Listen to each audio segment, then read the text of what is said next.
اعوذ باللہ من الشیطان الرجیم بسم اللہ الرحمن الرحیم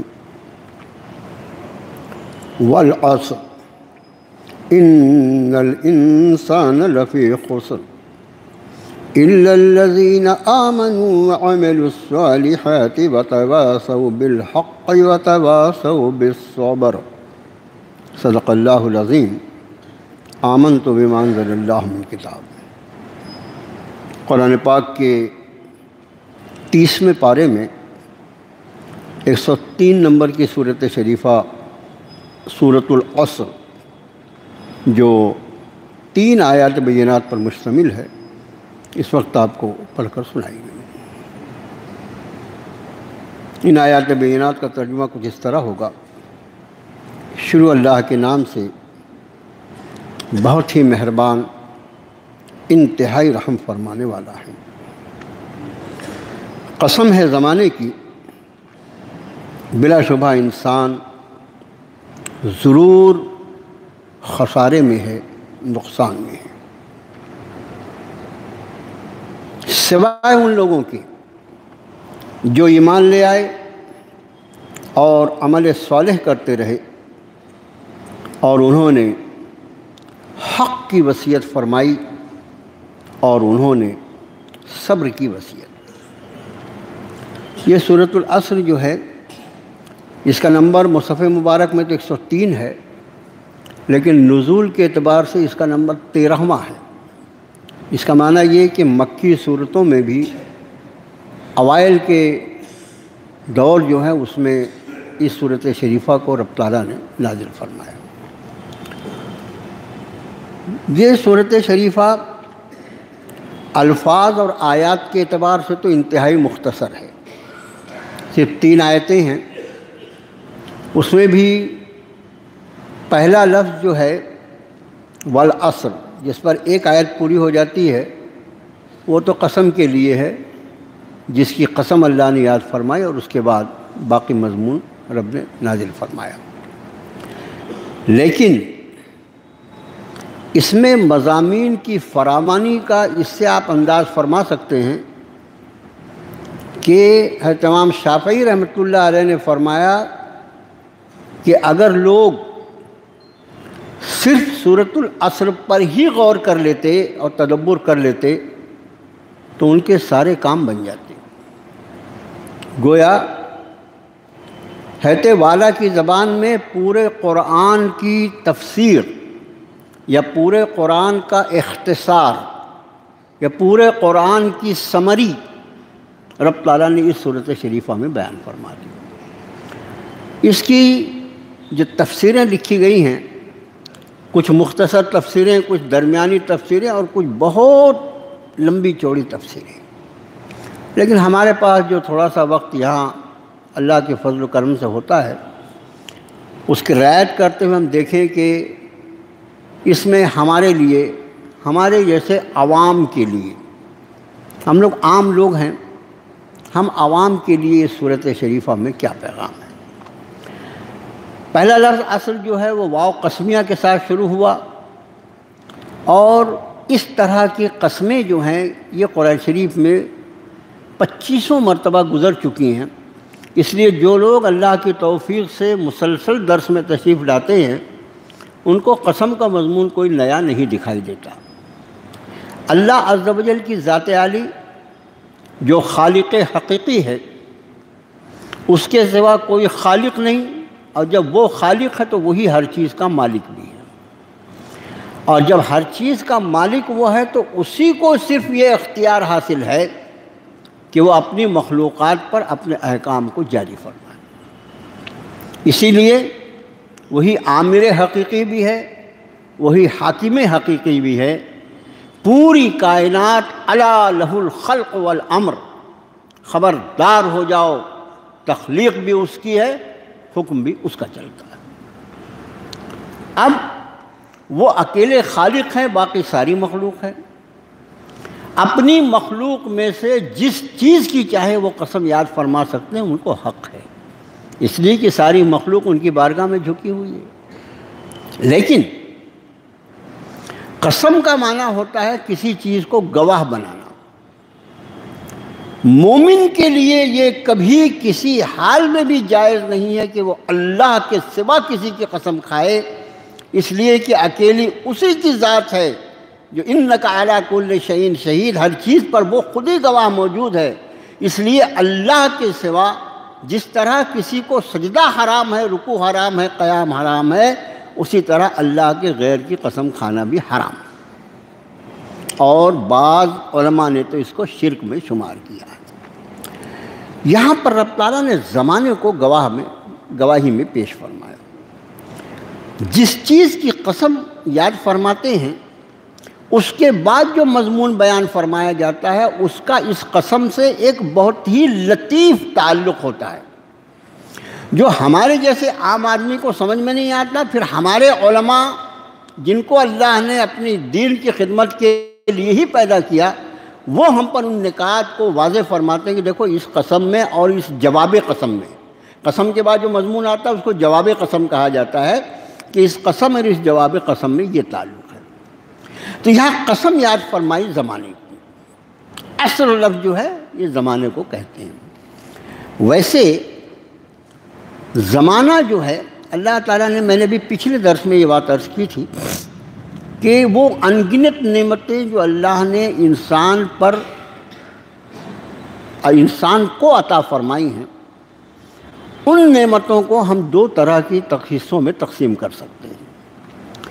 پہلی وہ نعمتیں ہیں، اور وہ بھی انگنت ہیں، کہ جس نعمت کے حاصل کرنے میں انسان کو ایک نئے پیسے کی مشقت نہیں کرنی پڑی۔ مشقت تو بہت دور کی بات، انسان کے ارادے کو بھی اس میں داخل نہیں ہے۔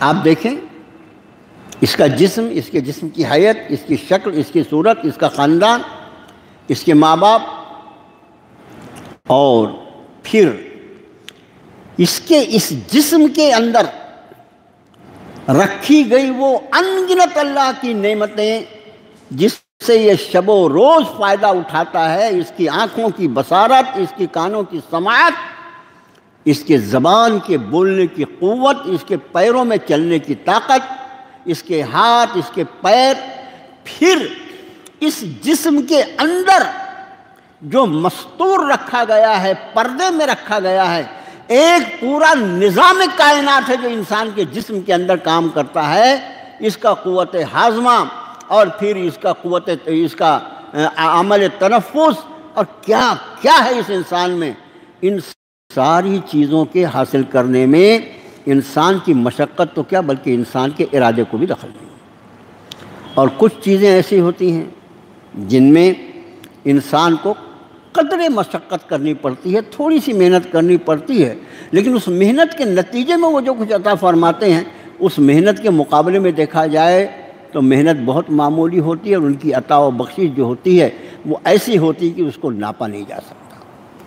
جیسے اس کے پورے نظام زندگی کا، نظام معیشت، نظام معاشیات، اور اس کا پورا معاملہ، اس کا کھانا پینا، اٹھنا بیٹھنا، بال بچے، تعلیم، تربیت، ملازمت، تجارت، یہ ساری چیزیں ان چیزوں میں داخل ہیں جس میں تھوڑی سی مشقت کرنی پڑتی ہے، وہ بھی اس مشقت کے مقابلے میں جو اللہ کی عطا اور عنایت ہوتی ہے وہ بے بہا ہوتی ہے، اس کا انداز نہیں کر سکتے۔ ایک لقمہ کھانے کا اور پانی کا ایک گھونٹ، اس کی بناوٹ پر اگر آدمی ایمانداری سے غور کرے تو اس کی عقل تھک جائے گی کہ یہ پانی کیسے آیا میرے تک، کیسا اللہ ہے جس نے مجھے، میرے اندر پیاس کا جذبہ پیدا کیا، اور کتنی حکمتوں کے ساتھ اس نے اس پیاس کو بجھانے کے سامان پانی کو میرے سامنے گلاس کے شکل میں لا کر پیش کر دیا۔ تو یہ نعمتوں کا تذکرہ۔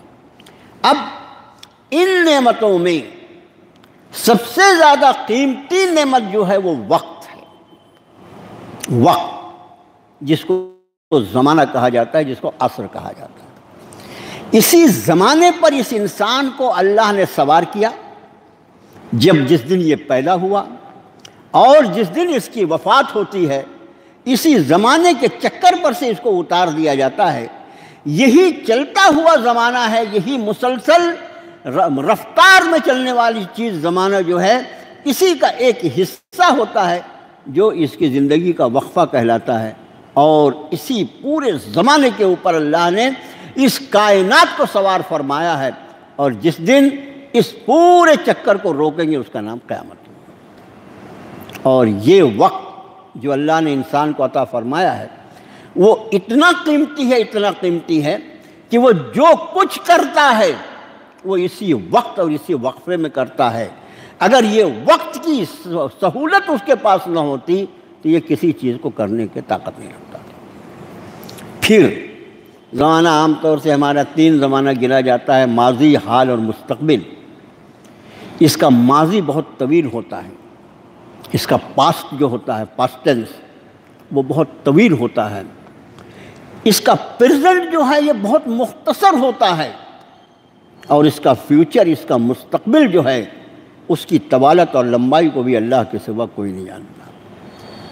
ایک لفظ ذہن میں آتا ہے، زبان سے ادا ہوتا ہے، جتنے وقت میں وہ لفظ ادا ہوتا ہے اتنا ہی حال ہوتا ہے۔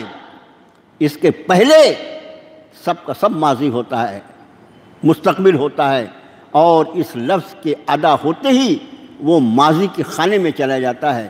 اس لیے کہا جا سکتا ہے کہ ماضی اور مستقبل یعنی پاسٹ اور فیوچر کے مقابلے میں پریزنٹ جو ہوتا ہے اس کی عمر بہت کم ہوتی ہے۔ اب یہی عصر ہے، یہی زمانہ ہے جس کے لیے قرآن نے ارشاد فرمایا هل أتى على الإنسان حين من الدهر لم يكن شيئا مذكورا۔ اسی زمانے کو دہر بھی کہا، دہر جو ہے اس کا مطلب بھی زمانہ ہو۔ فرمایا کیا انسان پر ایک ایسا دور نہیں گزرا جب یہ کوئی قابل تذکرہ چیز نہیں تھا۔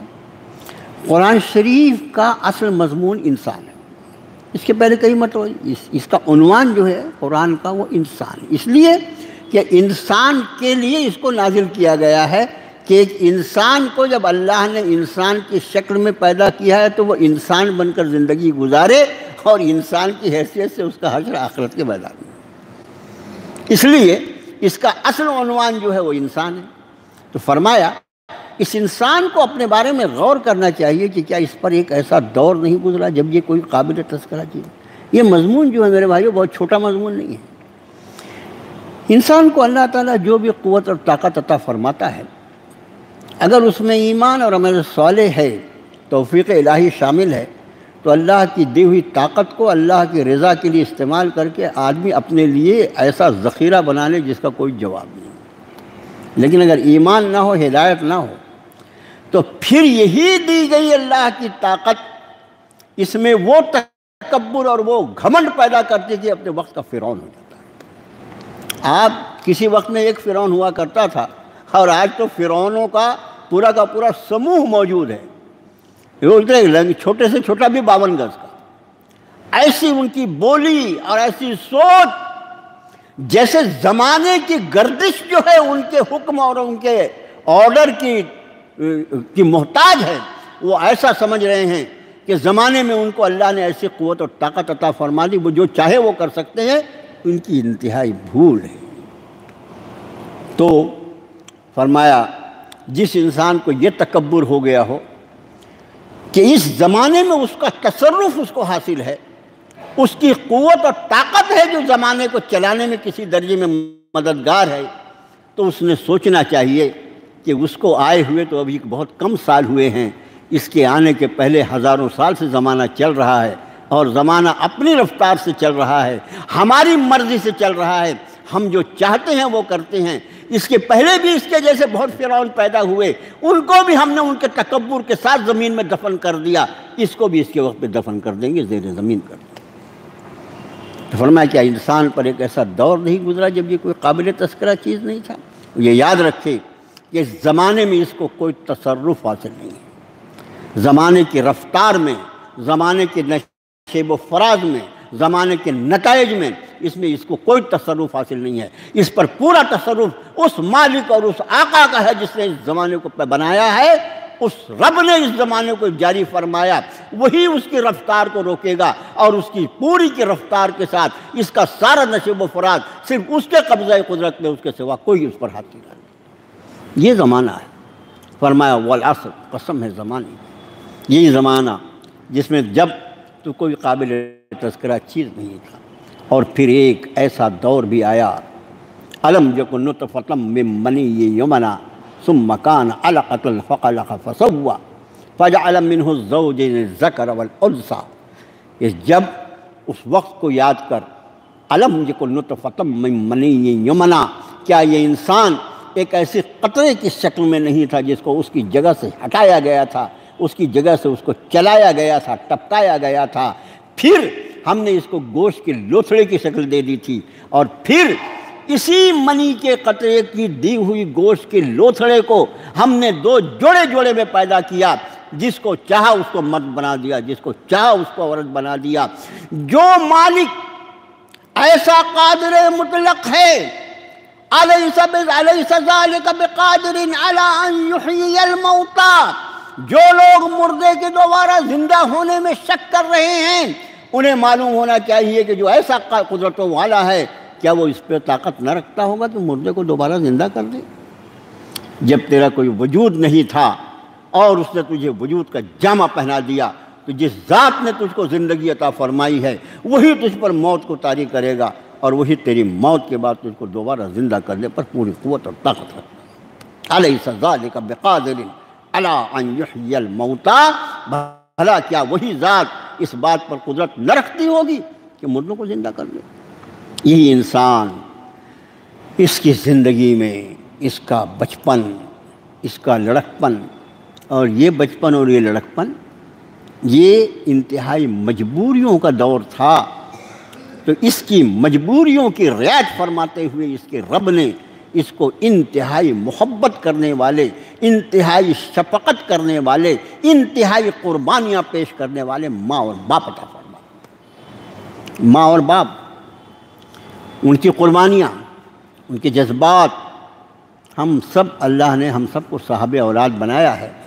کیا محبت اور کیا جذبہ قربانی رکھا ہے اللہ نے ماں باپ کے دلوں میں اولاد کے لیے، یہ تو بس اللہ ہی جانتا ہے، اور ہر ماں باپ اس کو محسوس کرتے ہیں۔ جب تک ان کی اولاد ان کی نگرانی میں پرورش و پرداخت ہوتی رہتی ہے، ان کے نزدیک ان کے زندگی کا سارا مقصد اولاد رہتی ہے، میرا بچہ، میرا بچہ، میرا بچہ۔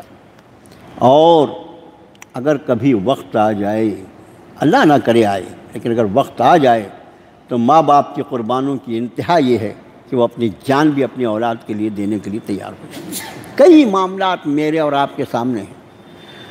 جوان بیٹے کی کڈنی خراب ہو گئی، ماں نے اٹھا کے اپنی کڈنی ڈونیٹ کر دی، میں ایک کڈنی پہ رہ جاؤں گا۔ باپ نے اٹھا کے اپنی کڈنی ڈونیٹ کر دی، میرا لال زندہ رہے، میرے لال کو کچھ نہ ہو، میرا کیا ہے، میرا تو غروب آفتاب کا وقت ہے، میرا بچہ جو ہے یہ صحیح سلامت ہے۔ کتنے معاملات ایسے میرے بھائیو، یہ انتظام کس نے کیا؟ اس ارحم الراحمین نے، کہ رحم، محبت، شفقت جس کی صفات میں شامل، اور اس کے بعد پھر یہ جوانی کی منزل کو پہنچا۔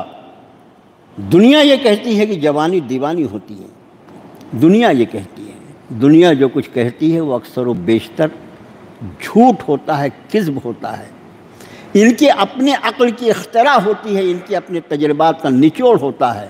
حق وہ ہوتا ہے جو میرا اللہ کہتا ہے، حق وہ ہوتا ہے جو میرے نبی جناب محمد الرسول اللہ صلی اللہ علیہ وسلم فرماتے ہیں۔ یہ جوانی جس کو ساری دنیا دیوانی کہتی تھی، اس جوانی کو محمد عربی صلی اللہ علیہ وسلم نے اس رخ پر موڑ دیا۔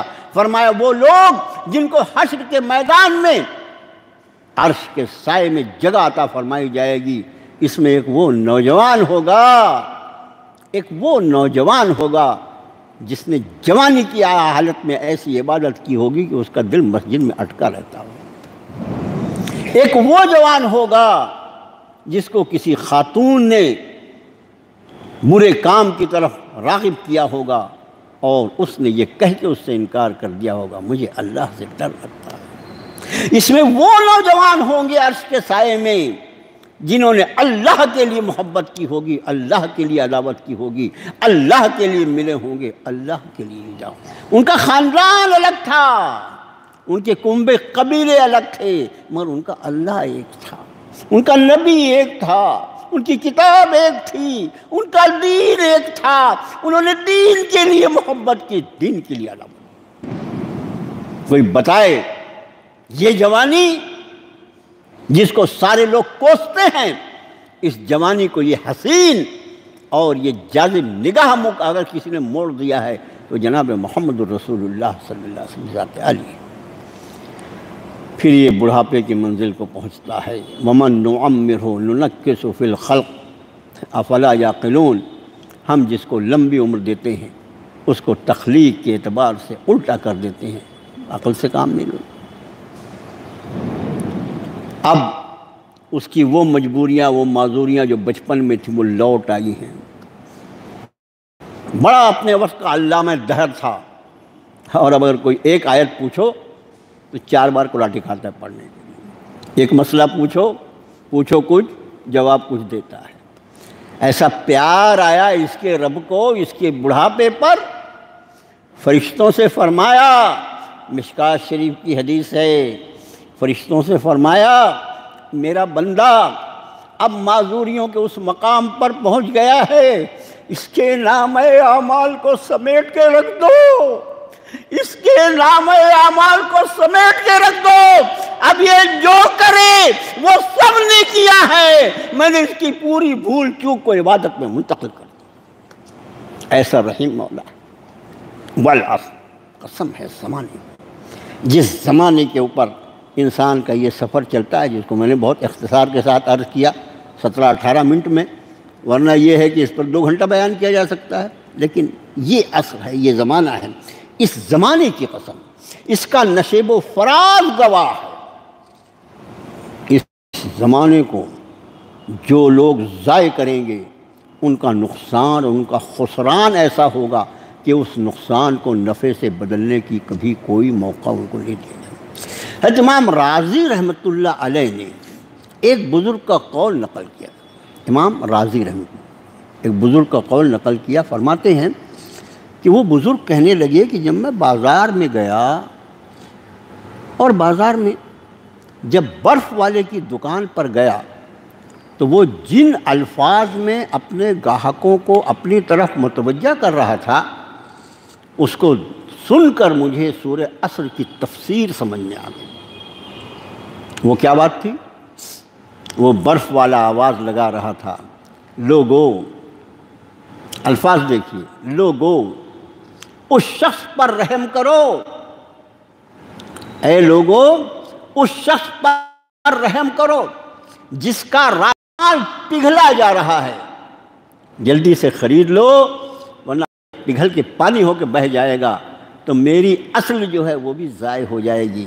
کیا پیارے، اے لوگو رحم کرو اس شخص پر جس کا رأس المال پگھلا جا رہا ہے۔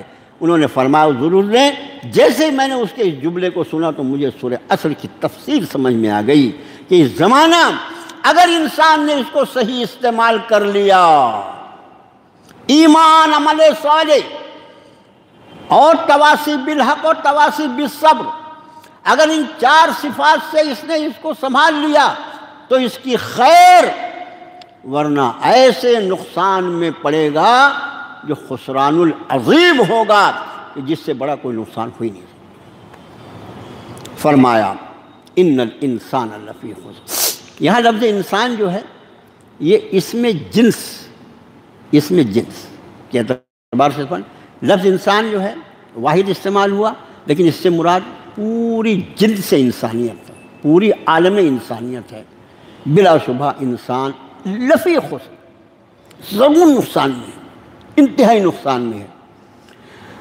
یہ انداز بیان اور یہ انداز تخاطب جو ہے، ایک شخص جب اس قرآن کو اللہ کا کلام سمجھ کر پڑھے گا کہ میرے رب کا ارشاد ہے، اور جب اس کے کان میں یہ الفاظ پڑھیں گے کہ ان الانسان لفی خسر، کہ بے شک انسان ضرور خسارے میں اور نقصان میں ہے، تو اس کے رونگٹے کھڑے ہو جائیں گے، اس کی جلد نرم پڑ جائے گی، اس کی آنکھیں بھر جائیں گی، اس کا جسم کپ کپا جائے گا۔ اس نقصان کی خبر کسی مخلوق نے نہیں بلکہ خالق حقیقی نے دی ہے۔ جو نفع اور نقصان کا بھی بنانے والا ہے، وہی النافع اور وہی الضار ہے، اس نے یہ ارشاد فرمایا ہے کہ سارے انسان نقصان میں ہیں، میں بھی انہی انسانوں کی فہرست میں شامل ہوں، میرے رب مجھے اس نقصان سے بچا لے۔ کب؟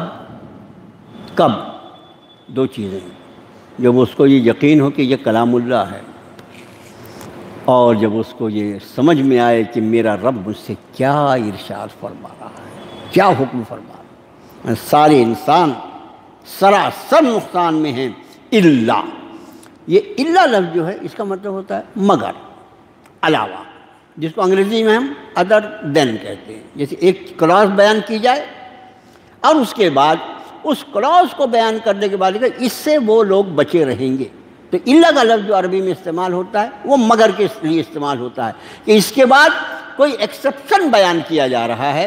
تو اب الا کے بعد سارے انسانوں میں سے اس گروہ کو رب کائنات الگ بیان فرما رہے ہیں جو اس خسران عظیم سے بچا لیا جائے گا۔ وہ کون لوگ ہوں گے؟ ان کی 4 صفات بیان فرمائی، الا الذین آمنوا، سوائے ان لوگوں کے اس نقصان سے وہی محفوظ رہ سکیں گے، الذین آمنوا، وہ لوگ جو ایمان لے آئے، وعملوا الصالحات، اور عمل نیک کیا، اعمال صالح کے خوگر رہے، وتواصوا بالحق، انہوں نے حق کی وصیت کی، حق کی فہمائش کی۔ یہ وصیت لفظ جو ہوتا ہے نا، یہ وصیت ہمارے یہاں بولتے ہیں مرنے والے نے کیا وصیت کیا، کسی بھی چیز کے تاکیدی حکم کو وصیت کہا جاتا ہے۔ ایک تو ہوتا حکم، وہ بھی عربی لفظ ہے، لیکن کسی حکم کو انتہائی تاکید کے ساتھ بیان کیا جائے تو اس کے لیے حکم سے بھی اوپر کا لفظ استعمال ہوتا ہے وصیت۔ جیسے وَوَصَّيْنَا الْإِنسَانَ بِوَالِدَيْهِ إِحْسَانًا، ہم نے وصیت کی ہے انسان کو اپنے ماں باپ کے ساتھ حسن سلوک کرنے کی۔ اسی طرح وصیت کا لفظ جو ہے اس کا معنی تاکیدی حکم دینا۔ تو فرمایا ان لوگوں میں 4 صفات ہوں گی جو اس خسران عظیم سے بچیں گے۔ نمبر 1 ایمان، نمبر 2 عمل صالح، اور نمبر 3 وتواصوا بالحق، وہ حق کی وصیت کرنے والے ہوں گے، حق کی دعوت دینے والے ہوں گے، وتواصوا بالصبر، اور وہ صبر کی دعوت دینے والے ہوں گے، صبر کی وصیت کریں۔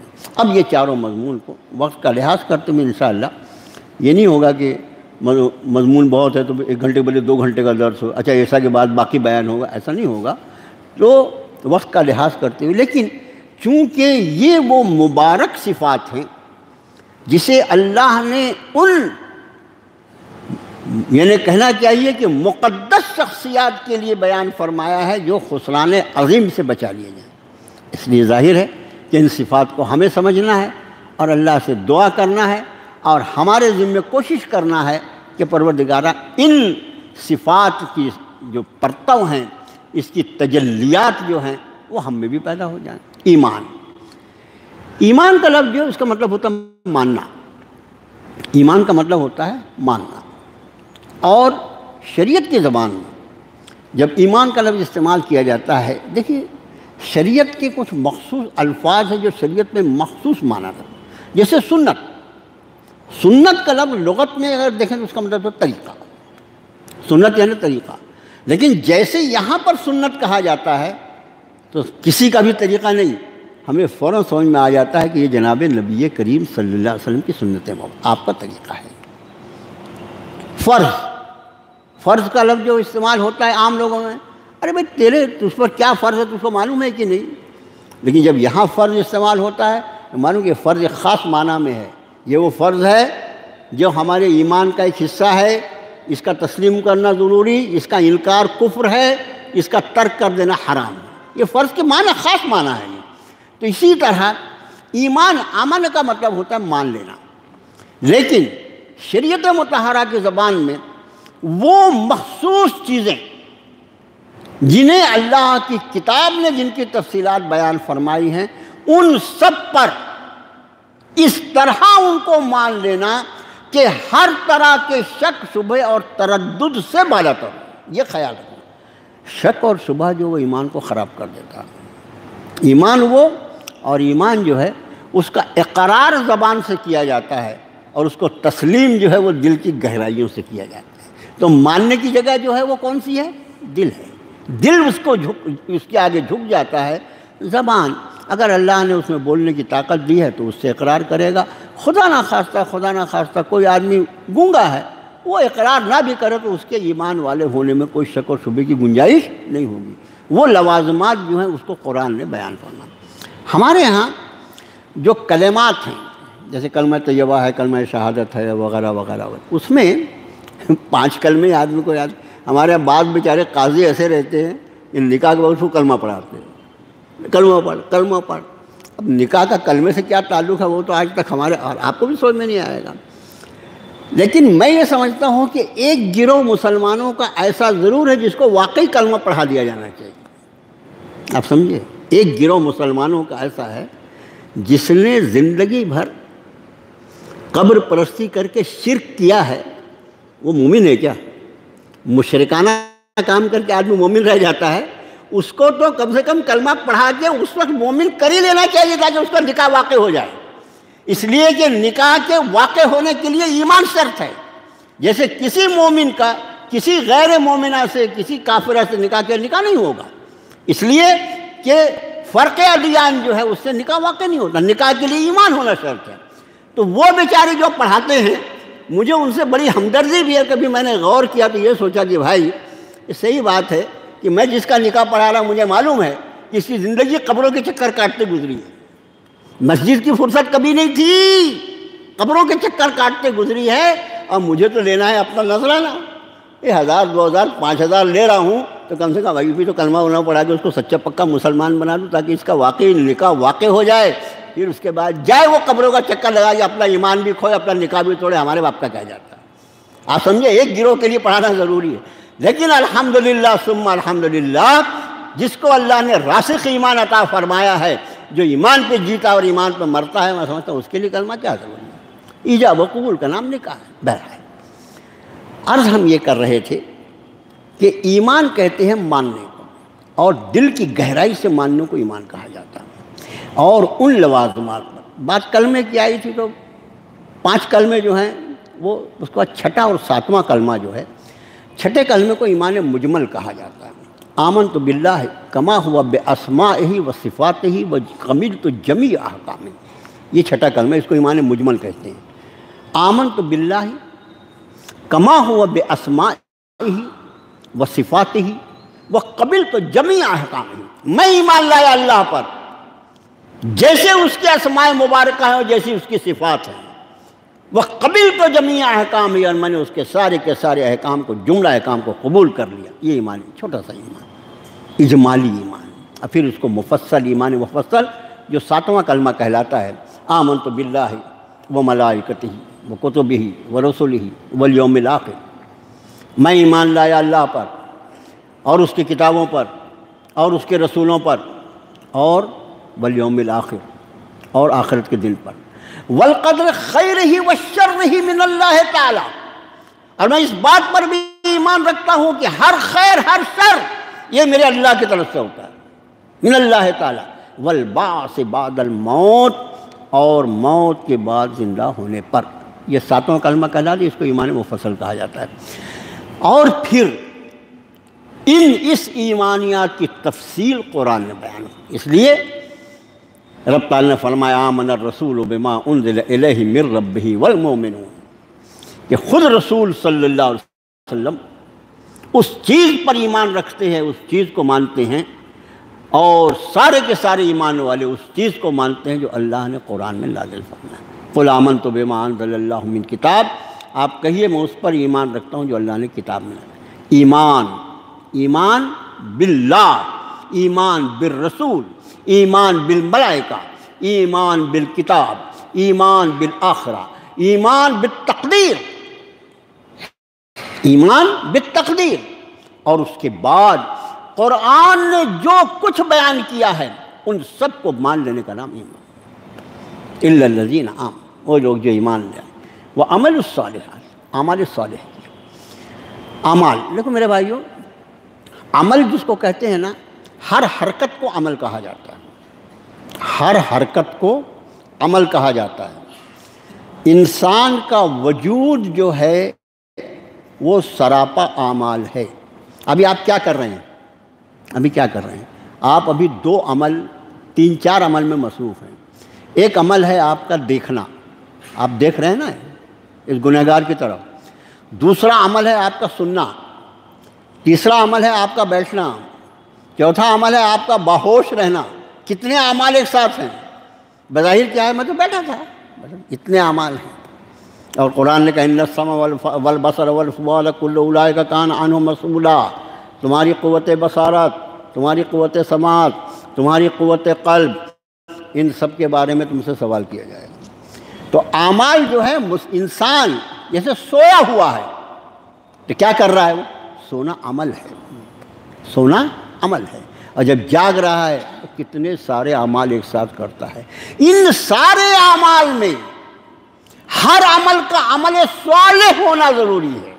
عمل قبول نہیں کیا جائے گا، عمل صالح جو ہوگا وہ اللہ کی بارگاہ میں قبول ہوگا۔ اور یہی عمل اگر عمل صالح نہ ہوا تو عمل غیر صالح ہوگا، جس پر اللہ کی طرف سے پکڑ ہو۔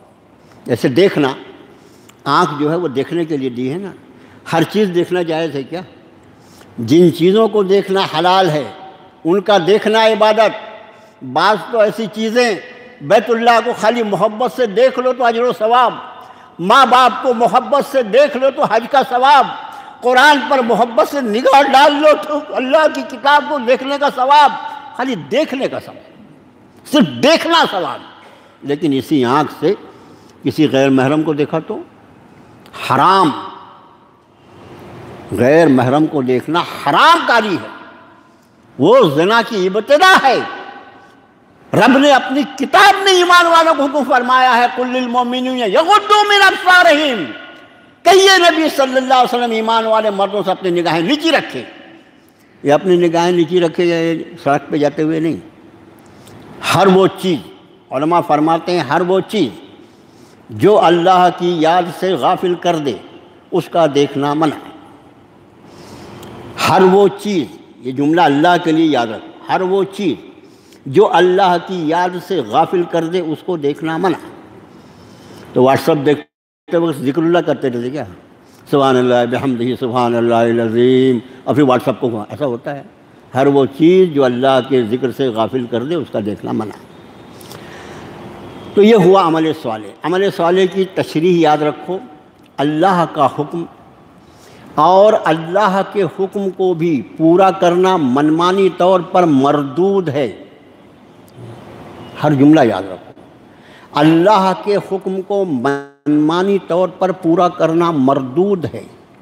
اللہ کے نزدیک اس کے حکم کا وہ پورا کرنا مقبول ہے جو اس کے نبی کے طریقے پر ہو۔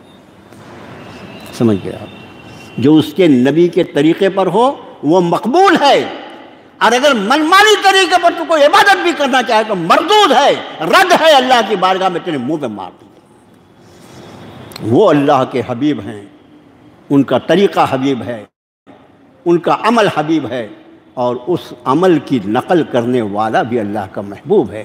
قل ان کنتم تحبون اللہ فاتبعونی یحببکم اللہ، تم میری اتباع کرو اللہ تمہیں اپنا محبوب بنا لے گا۔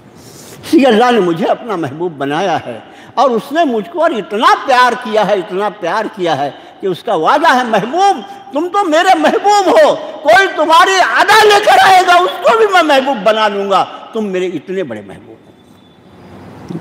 تو عمل صالح وہ ہے جو اللہ کے حکم کے مطابق ہو اور جناب رسول اللہ صلی اللہ علیہ وسلم کے طریقے کے مطابق ہو۔ اگر اللہ کا حکم بھی آدمی منمانے طریقے پر پورا کرنا چاہے گا اور رسول کی تعلیمات سے ہٹ کر ہوگا تو وہ اللہ کو قبول نہیں۔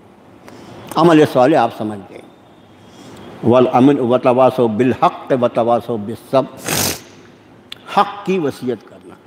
حق کیا ہے؟ حق کیا ہے؟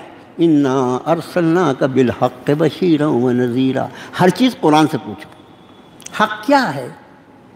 قرآن نے کہا انا ارسلناک بالحق بشیرا ونذیرا، اے نبی صلی اللہ علیہ وسلم ہم نے آپ کو حق کے ساتھ بھیجا ہے۔ نبی جس چیز کو لے کر آئے ہیں وہ حق ہے، نبی اللہ کی کتاب لے کر آئے ہیں، نبی دین اللہ لے کر آئے ہیں، نبی شریعت لے کر آئے ہیں، نبی اللہ کی محبت لے کر آئے ہیں۔ یہ حق ہے، جو نبی کے ساتھ ہے وہ سب کا سب حق ہے، اور اس کے دوسرے معنی یہ ہے کہ جو کچھ نبی کے ساتھ نہیں وہ سب کا سب باطل۔ ہم کو کتنا ہی اچھا لگے، ہم کو اچھا، یہ کوئی معیار نہیں ہے، اصل معیار وہ ہے کہ اللہ کو کیسا لگتا ہے، کو جو اچھا لگتا ہے وہ اچھا ہے، جو اس کو برا لگتا ہے، جو خراب لگتا ہے وہ خراب ہے۔ تو فرمایا حق کیا ہے؟ حق وہ ہے جس کو لے کر جناب رسول اللہ صلی اللہ علیہ وسلم۔ یہ قرآن کہاں سے آیا؟ قرآن کہاں سے آیا؟ آپ یہ قلب پر نازل فرمایا۔ اسی لیے حج وداع کے موقع پر کیا ارشاد فرمایا؟ میں تمہارے درمیان دو بھاری بھرکم چیزیں چھوڑے جا رہا ہوں، جب تک تم انہیں تھامے رہو گے گمراہ نہیں ہو۔ ایک اللہ کا کلام، دوسرے اس کے نبی کی سنت۔ ایک اللہ، دو ہی ہاتھ ہے نا آدمی کو، نبی کریم صلی اللہ علیہ وسلم سے زیادہ ہماری رعایت کرنے والا کون ہو سکتا ہے؟ دو ہاتھ ہیں نا، اس لیے دو چیزیں مرحمت فرما دی۔ ایک چیز میں اللہ کا کلام تھام لو، دوسری چیز میں میرے طریقے کو تھام لو، بس تمہاری زندگی نور علی نور ہو جائے گی۔ اور پھر وتواصوا بالصبر، جب حق پر آدمی چلے گا، جب حق بات کرے گا، جب حق کو بیان کرے گا، جب حق کو ظاہر کرے گا، تو لوگ اس کو ٹھنڈے پیٹوں برداشت نہیں کر لیں گے، اس لیے کہ اس زمین پر ایک خبیث طاقت شیطان کی بھی ہے جو پوری کوشش کرتا ہے کہ حق کو کسی طرح دبا دیا جائے، حق کو کسی طرح دبا دیا جائے۔ جب وہ حق کو دبانے میں اپنی کوششیں کرے گا، بہرحال اس کی کوششیں جو ہے اس کا نتیجہ اگر تم جاننا چاہتے ہو تو ان کید الشیطان کان ضعیفا، شیطان کی ساری تدبیریں انتہائی بودی اور کمزور ہیں، شیطان کبھی کامیاب نہیں ہوگا۔ وَقُلْ جَاءَ الْحَقُّ وَزَهَقَ الْبَاطِلُ إِنَّ الْبَاطِلَ كَانَ زَهُوقًا۔ آپ فرمائیے نبی صلی اللہ علیہ وسلم حق آ گیا اور باطل نے اپنی جگہ چھوڑ دی، اور باطل تو بھاگنے والا تھا، وہ کہاں ٹھہرنے والا تھا، لیکن باطل کے بھاگنے کے لیے حق کا آنا ضروری ہے۔ یہ خیال ہے، اندھیرا زائل ہوگا، روشنی تو آئے، اسی طرح باطل ضائع ہونا ہے، باطل کی تقدیر میں فنا ہے، اور حق کی تقدیر میں اللہ نے بقا لکھا ہے، لیکن اس کے لیے ضروری یہ ہے حق جتنی قوت کے ساتھ پیش کیا جائے گا باطل کو اتنی تیزی سے دبایا جا سکے گا۔ تو فرمایا وتواصوا بالحق وتواصوا بالصبر، وہ ایک دوسرے کو حق بات کی، اس بات کی جو دین حق ہے، اس بات کو جو کتاب حق ہے، اس بات کو جو عقیدہ حق ہے، اس ذات کو جو نبی حق ہے، وہ اعلیٰ اس مولا کو جو مولا حق ہے، حق کی وصیت کرتے رہے، حق کی وصیت کرتے رہے، وتواصوا بالصبر، اور لوگوں کو یہ سمجھاتے رہے کہ جب اس حق پر تم عمل پیرا ہوگے تو آزمائشیں آئیں گی، اور ان آزمائشوں میں تمہیں ثابت قدم رہنا ہے، اس لیے کہ یہ آزمائشیں صرف اس زمین تک محدود رہیں گی، اور اس کے بعد اللہ کی بارگاہ میں جا کر ان آزمائشوں پہ صبر اور اولو العزمی جو ہوگی اس کے بدلے میں جو کچھ تمہیں دیا جائے گا تم اس کا تصور نہیں کر سکتے۔ میرے بھائیو، یہ ہے حق، اور اس کا معنی علماء یہ بیان فرماتے ہیں کہ وتواصوا بالحق وتواصوا بالصبر میں جو الفاظ ہیں وہ یہ بتاتے ہیں کہ انفرادی طور پر آدمی کی ذمہ داری ہے عمل اور عمل صالح، ایمان اور عمل صالح، انفرادی یہ عمل۔ دیکھو اعمال صالحہ ہوں یا اعمال بد ہوں، عمل جو ہوتا ہے وہ ہمیشہ انفرادی ہوتا ہے۔ جیسے آپ نماز باجماعت، نماز باجماعت میں ہزاروں آدمی ہوتے ہیں، لیکن ہر فرض کی نماز انفرادی ہوتی ہے، ان کے ایک ساتھ اس نماز کی ادا کرنے کی وجہ سے، کیونکہ اللہ تعالیٰ جماعت کو بہت پسند فرماتے ہیں تو اس کو نماز باجماعت کر، لیکن ہر فرض جو ہوتا ہے اس کو اپنی انفرادی نیت کرنی پڑتی ہے، اس کی انفرادی، اس کا رکوع ہوتا ہے، انفرادی سجدہ ہوتا ہے۔ یہ نہیں کہ ایک طرف کرسی پہ بیٹھ گیا کہ میں نماز باجماعت میں ہوں نا، اب تو کرسی پہ کیوں بیٹھا، تو کچھ نہیں کرتا، باقی لوگ کر رہے ہیں نا، میں نماز باجماعت، ایسے نماز ہوتی کیا نہیں ہوتی، اپنی انفرادی نماز بھی پڑھنا پڑے گا۔ تو عمل جو ہوتا ہے وہ انفرادی ہوتا ہے، اور اس کے بعد اجتماعی عمل یہ ہے کہ پورا معاشرہ ایک دوسرے کو حق اور ایمان کی فہمائش کرتا رہے، اس بات کا ماحول پیدا کیا۔ میرے بھائیو، ماحول جو ہے نا اس میں اللہ نے بہت طاقت رکھا ہے، ماحول میں اللہ نے بہت طاقت رکھا ہے۔ آپ دیکھیے رمضان کے مہینے میں رمضان کا جو مہینہ آتا ہے، روزہ روزہ روزہ، امت کا بہت بڑا طبقہ الحمدللہ آج بھی روزہ رکھتا ہے۔ وہ جو بیچارے بد نصیب ہیں ان کا کیا تذکرہ کرنا ہے، ناپاک لوگوں کا پاک لوگوں کے ساتھ کیا کو تذکرہ کرنا۔ بہت بڑا امت کا حصہ روزہ رکھتا ہے، اور پوری امت کے لیے روزہ بہت آسان ہوتا ہے، اس لیے کہ پورا ماحول جو کہنا چاہیے وہ روزے کا ماحول بن جاتا ہے۔ اسی کے مقابلے میں جب ہم کبھی نفل روزہ رکھیں، الگ اکیلے روزہ ہیں، تو ایسا لگتا ہے سب لوگ کھا رہے پی رہے، وہ ہوٹل میں وہ جا کے چائے پی رہا ہے، وہ بھی سگریٹ کا دم مار رہا ہے، وہ بھی پان کھا رہا ہے، یہ کر رہا ہے وہ کر رہا ہے، میں روزہ ہوں۔ اکیلا روزہ جو ہوتا ہے آدمی کو ذرا بھاری رہتا ہے، لیکن جب پورا ماحول روزہ روزہ ہو جائے تو یہاں پر فرمایا وَتَوَاصَوْا بِالْحَقِّ وَتَوَاصَوْا بِالصَّبْرِ، حق بات اور صبر، ان دونوں کی فہمائش کا عام ماحول بنایا جائے، ہر آدمی ایک دوسرے کو حق کی تلقین کرے اور صبر کی تلقین کرے کہ حق پر عمل پیرا ہونے کے بعد کچھ آزمائشیں مصیبتیں آئیں گی، اس پر اللہ کے لیے صبر کریں۔ ایک صحابی رسول ہیں حضرت عبداللہ نام کے، تو کئی صحابی ہیں، عبداللہ ابن عمر ہیں، عبداللہ ابن مسعود ہیں، لیکن ایک صحابی ان کا نام ہے عبید اللہ۔ کہتے عبید اللہ رضی اللہ تعالیٰ عنہ فرماتے ہیں کہ نبی کریم صلی اللہ علیہ وسلم کے دو صحابی جب بھی آپس میں ملتے، اس صورت شریفہ کی فضیلت میں لکھا ہے کہ جب بھی آپ کے دو صحابہ ملتے تو وہ اس وقت تک الگ نہیں ہوتے تھے جب تک ایک دوسرے کو سورۃ العصر نہ پڑھ کر سنا دیں۔ یعنی یہ سورۃ العصر جو ہے وہ پورے معاشرے میں نبی کریم صلی اللہ علیہ وسلم کی موجودگی میں آپ کے صحابہ کا وہ مقدس معاشرہ جس سے بہتر انسان اس کے پہلے اور اس کے بعد کبھی پیدا نہیں کیے گئے، ان انسانوں کا طریقہ یہ تھا کہ جب بھی آپس میں ملتے تو وہ اس وقت تک جدا نہ ہوتے جب تک ایک دوسرے کو سورۃ العصر نہیں۔ اس کا معنی یہ کہ ان کی ملاقاتیں جو ہوتی تھی وہ اللہ کے ذکر سے اور اللہ کی یاد سے مزین ہوتی تھی۔ ہماری ملاقاتوں میں تو اللہ معاف فرمائے ہماری اکثریت کا یہ حال ہے کہ گھنٹہ، آدھا گھنٹہ، 2 گھنٹہ بھی آپس کی بات چلتی ہے تو ایسا لگتا ہے کہ اس میں ایک مرتبہ بھی اللہ کا انشاءاللہ اور ماشاءاللہ کا لفظ ہی نہیں استعمال۔ میں بکری کے بچے کے جیسے میں کرتے رہتا ہے۔ بکری کی اولاد ہے کہ انسان کی اولاد ہے، خیال نہیں رہتا، اس کو خیال ہی نہیں آتا کہ میں کسی کا بندہ ہوں، میں کسی کا غلام ہوں، میرا کوئی دین ہے، میرا کوئی نبی ہے، اور یہ کہ ہو سکتا ہے کہ میری اور اس کی ملاقات آخری ہو اور اس کے بعد ہماری ملاقات سیدھی حشر کے میدان میں ہو، اس کا خیال ہی نہیں رہتا۔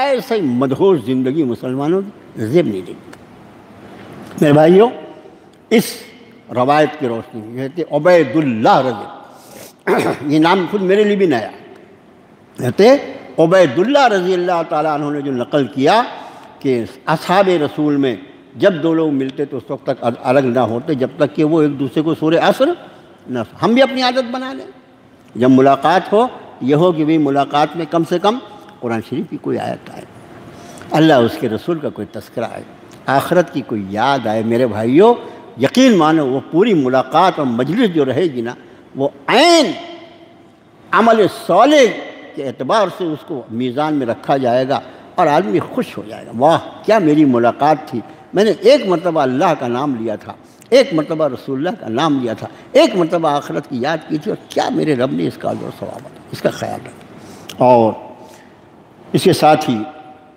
اس بات کی کوشش کریں کہ یہ چاروں صفات، ایمان، میرا ایمان کیسا ہے، ہمارا جو ہے نا بیرو میٹر مل گیا تو دوسرے پہ لگا، تھرما میٹر ملا نا تو اپنا ٹیمپریچر دیکھ لا تیرا کتنا ہے، ساری دنیا کا ٹیمپریچر معلوم ہوگا تو اس کو کیا معلوم ہوگا، گلوکو میٹر ملا دوسرے کی شوگر چیک کر رہا ہے، اپنی شوگر دیکھنا کہاں پہ پہنچ گئی ہے۔ اس لیے اپنا دیکھو، اپنا محاسبہ کرو، میرا ایمان کیسا، میرا عمل صالح کیسا، میرا دوسروں کو حق کی فرمائش کرنا کیسا اور لوگوں کو صبر کی فرمائش کرنا کیسا۔ اس لیے کنتم خیر امت اخرجت للناس تأمرون بالمعروف وتنہون عن المنکر وتؤمنون باللہ، تم وہ بہترین انسانی گروہ ہو جس کو اللہ نے کھڑا کیا ہے لوگوں کے لیے، تم لوگوں کو بہتری بھلی باتوں کا حکم کرتے ہو، برائیوں سے روکتے ہو اور اللہ پر ایمان۔ میرے بھائیو، امر بالمعروف نہیں عن المنکر اس ماحول کا ایک خاص ہونا۔ ایمان والوں کا معاشرہ جو ہے امر بالمعروف، اس میں ایک خاص طور سے جو جتنا قریبی ہے وہ اتنا زیادہ حقدار ہے۔ قرآن نے کہا قوا انفسکم واہلیکم نارا، اپنے آپ کو اور اپنے اہل و عیال کو جہنم کی آگ سے بچاؤ۔ باہر امر بالمعروف نہی عن المنکر میں بہت دقتیں پریشانیاں آ سکتی ہیں۔ اپنے گھر میں کیا مشکل ہے؟ اپنے گھر میں کیا مشکل ہے؟ اپنے گھر میں مشکل یہ ہے کہ ہم جو کچھ کہیں اس پر ہم کو عمل کرنا ہوگا۔ اے بیٹا تم لوگ فجر کی نماز نہیں پڑھتے، بہت بری بات ہے رے، تم تو صرف 4 وقت کی نماز پڑھتے ہو، تم کو شرم نہیں آتی؟ یہ بولنے کے لیے مجھ کو فجر کی نماز میں اٹھنا پڑے گا۔ 8 بجے اٹھ کے اگر میں یہ تقریر کروں نا، 8 بجے اٹھ کے چائے پیتے پیتے میں تقریر کروں کتنی بری بات ہے تم فجر کی نماز نہیں پڑھے، تو بہویں اور بیٹے بولیں گے نہیں، لیکن دل میں محسوس کریں گے واہ رے بے شرم مولانا، خود بھی تو بستر پہ فجر پڑھا، ہم کو فجر کی تلقین کر رہا ہے۔ میرے بھائیو، امر بالمعروف نہی عن المنکر میں برکت اللہ تعالیٰ عطا فرماتے ہیں، تاثیر اس میں عطا فرماتے ہیں جب ہم خود اس پر عمل کر رہے ہیں۔ یا ایھا الذین آمنوا لم تقولون ما لا تفعلون، اے ایمان والو ایسی بات کیوں کہتے ہو جس پر خود عمل نہیں کرتے؟ ساری دنیا میں انقلاب برپا کر دیں گے، اپنی زندگی میں انقلاب برپا۔ میرے اپنے محاسبے کے بعد یہ مجھ سے پوچھا جائے گا کہ میں نے لوگوں تک کتنا پہنچایا، سب سے پہلے مجھ سے میرا حساب ہوگا۔ کل نفس بما کسبت رہینہ، ہر نفس اپنے اعمال کے بدلے میں گروی رکھا ہے، پہلے میں تو چھوٹ جاؤں، ساری دنیا کا کیلکولیشن بعد میں۔ لیکن اپنے گھر والے، اپنی بیوی، اپنے بچے، اپنے پوتے، اپنی بہویں، اپنی بیٹیاں، ان پر تلقین کرنے میں کیا پریشانی ہے؟ ایک ہی پریشانی، ہم کو عمل کرنا پڑے گا۔ ہم خود عامل ہو جائیں، اللہ تعالیٰ سے برکت پیدا ہو۔ اس سورۃ العصر کی روشنی میں بس اسی پہ بات ختم۔ اللہ تعالیٰ کہنے والے کو بھی اور سننے والوں کو بھی اور پوری امت مسلمہ کے اندر اللہ تعالیٰ یہ 4 صفات پیدا فرما دے، ایمان کی، عمل صالح کی، وتواصوا بالحق اور وتواصوا بالصبر کی۔ صدق اللہ العظیم۔ اور بھائیو، جیسا پچھلے کئی ہفتے سے آپ کا خادم یہ عرض کر رہا ہے کہ خدمت قرآن کے لیے، قرآن پاک کی خدمت کے لیے اللہ پاک نے جو ایک قطع زمین عطا فرمائی ہے مسلم گراؤنڈ میں، جو دفتر ہے تعلیم القرآن کا، وہ اب وقت کے اعتبار سے کام کے مناسبت سے کم پڑتا ہے، اس لیے بازو کی زمین کا سودا کیا گیا ہے۔ بہت بڑی رقم ہے میرے جیسے فقیر آدمی کے لیے، لیکن اللہ غنی وانتم الفقراء، اللہ کی ذات غنی ہے، تم سب کے سب فقیر ہو، ہم فقیر ہیں، ہمارا مولا غنی ہے۔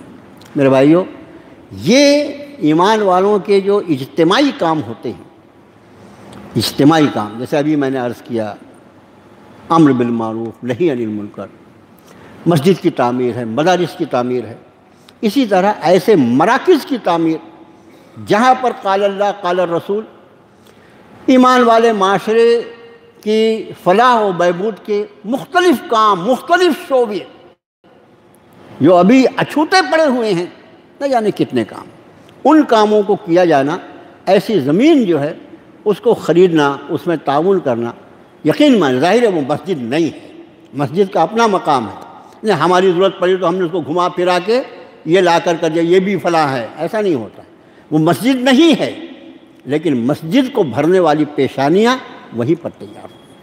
یہ ایمان، یہ عمل صالح، یہ امر بالمعروف، یہ نہی عن المنکر، اس سارے چیزوں کی تلقین کرنے والے مرد اور عورتیں، یہ انشاءاللہ اس مرکز میں۔ اور آپ دیکھیں کہ اللہ نے جب سے اس کو قائم فرمایا ہے، کتنے لوگوں نے ناظرہ اپنے اللہ کے فضل سے پورا کیا، کتنوں کو اللہ نے قرآن کا ترجمہ سکھا دیا، کتنے لوگ ہیں جن کو اللہ نے عالم کا کورس، اور نہ جانے کیا کیا وہاں خدمت خلق کیا جا سکتا ہے۔ تو میرے بھائیو، رقم 3 کروڑ جو ہے وہ میرے جیسے فقیر کے لیے بہت بڑی ہے، اور اس کو ظاہر ہے کہ اس کی ادائیگی بھی کرنی ہے، اور میرے بار بار اپیل کے بعد جن لوگوں نے اس میں تعاون کیا، میں ان کو اللہ کی طرف سے اللہ تعالیٰ جزائے خیر عطا فرمائے، ان کے لیے میں دعا کرتا ہوں۔ ہر آدمی اپنی قوت اور استطاعت کے مطابق اس میں ہاتھ بٹا رہا ہے، لیکن کبھی کبھی ایسا ہوتا ہے کہ ہماری اپنی طاقت کم ہوتی ہے، لیکن کچھ ایسے لوگ ہوتے ہیں کہ جن کے سامنے اگر ہم بات رکھیں اور اللہ ان کے دل میں بات ڈالے تو ہم سے بھی زیادہ وہ لوگ اس میں تعاون کر سکتے ہیں۔ تو تعاونوا علی البر والتقوی جو قرآن کا ارشاد ہے کہ ہر نیکی اور بھلائی کے کام میں ایک دوسرے کا تعاون کرو، ہاتھ بٹاؤ۔ میری بہت ہی عاجزانہ گزارش ہے کہ آپ خود اپنے طور سے بھی اور آپ کے حلقہ احباب میں اور آپ کے رشتہ داروں میں اور جان پہچان والوں میں ان کو بھی ادھر متوجہ کیجئے، اس لیے کہ یہ زمین جو لی جا رہی ہے یہ وقف للہ ہوگی، اللہ کے لیے وقف ہوگی۔ اور وہ جو حدیث شریف ہے کہ جس نے اللہ کے لیے مسجد بنوایا تو اللہ تعالیٰ اس کو، اب ظاہر ہے کہ پوری مسجد کون بنواتا ہے، اور مسجد میں ایک اینٹ بھی لگا دیا نا تو اس کو بھی مسجد بنانا کہا جاتا ہے، اور اللہ تعالیٰ اس ایک اینٹ کے بدلے بھی اس کو جنت میں محل عطا فرمائے۔ اسی طرح یہ کار خیر جو ہے اس میں ہم جتنا بھی تعاون کریں میرے بھائیو یہی بچا رہے گا۔ باقی ہم جو کماتے ہیں وہ یا تو ہم کھا لیتے ہیں، مبارک ہو، ہم پہن لیتے ہیں، بہت اچھی بات ہے، اور یا تو پھر ہم اس کو چھوڑ جائیں گے، اور چھوڑنے کے بعد ہمارے بال بچے اس کو اٹھا کے کسی مسجد مدرسے میں دیں گے، اس کی امید کوئی رکھی نہیں ہے، وہ آپس میں تقسیم کر لیں گے۔ تو جو بچا ہوا مال رہے گا وہ وارث کا مال رہے گا۔ ہمارا مال اتنا ہی ہوگا جتنا ہم اللہ کے لیے ایسے نیک کاموں میں خرچ کے اپنے اکاؤنٹ میں جمع کرتے ہیں۔ اس لیے بہت ہی مؤدبانہ گزارش ہے کہ ادھر توجہ فرمائیں، اس لیے کہ وہ جن صاحب کو پیمنٹ کرنا تھا اس کے پہلے انسٹالمنٹ کا وقت آ گیا، لیکن ہم لوگوں کو ایسا لگ رہا ہے کہ ہم کو بہت مشکل جا رہا ہے وہ کام کرنا۔ آپ لوگوں سے درخواست ہے کہ اس کی طرف متوجہ ہوں اور خود بھی متوجہ ہوں اور اپنے احباب کو بھی ادھر متوجہ فرمائیں۔ انشاءاللہ العزیز اس طرح کا خرچ کرنا جو ہوگا اسی کو ثواب جاریہ کہا جاتا ہے۔ ہم اور آپ میرے بھائیو اپنا اپنا وقت پورا کر کے اللہ کی بارگاہ میں چلے جائیں گے، لیکن ہمارے بعد بھی اللہ کی توفیق سے جو اس میں کار خیر ہوتا رہے گا انشاءاللہ اس کا ثواب جو ہے ہمارے نامہ اعمال میں قیامت تک لکھا جاتا رہے گا، اگر اللہ اس کو قیامت تک قائم رکھے۔ اللہ سے دعا ہے اللہ تعالیٰ سارے مسلمانوں کی مشکلات کو آسان فرمائے، سارے مراحل کو آسان فرمائے، پوری امت مسلمہ کی مغفرت فرمائے، پوری امت مسلمہ کے ایمان عمل صالح کی توفیق عطا فرمائے، اور جن اہل ایمان کے جو کام رکے ہوئے ہیں اللہ ہی کی ذات ہے سارے کاموں کا بنانے والا، اس کی تو عادت شریفہ ہے کہ جب وہ کسی کام کا ارادہ فرماتا ہے اسے کن فرماتا ہے اور وہ ہو جاتا ہے۔ اللہ مجلس تعلیم القرآن کے اس مقصد میں بھی بہت ہی آسانی کا معاملہ فرما، ہمارے سبھی ساتھیوں کو مل جل کر اس کام کو انتہائی آسانی سے تکمیل تک پہنچانے کی توفیق عطا فرما۔ وصلی اللہ تعالیٰ علی خیر خلقہ محمد وآلہ وسلم۔